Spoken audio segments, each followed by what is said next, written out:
बात समझ में आई नहीं और अम्मी ने भी समझाई नहीं। मैं कैसे मीठी बात करूं जब मैंने मिठाई खाई ही नहीं।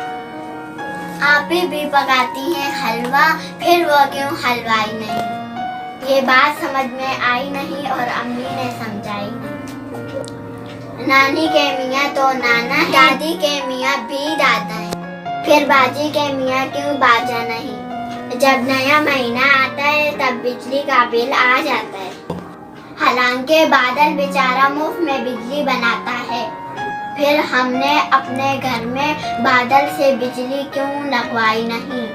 अगर बिल्ली शेर की खाला है तो हमने उसे क्यों पाला है। शेर बहुत नालायक है कि खाला को मार निकाला है, या जंगल के राजा के क्यों मिलती दूध मलाई नहीं।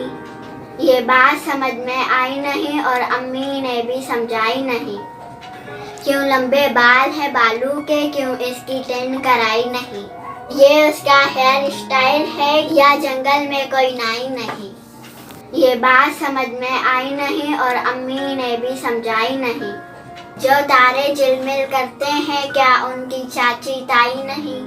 होगा कोई रिश्ता सूरज से, ये बात हमें बतलाई नहीं। ये बात समझ में आई नहीं और अम्मी ने भी समझाई नहीं। ये चंदा कैसा मामा है जब अम्मी का वो भाई नहीं। ये बात समझ में आई नहीं और अम्मी ने भी समझाई नहीं।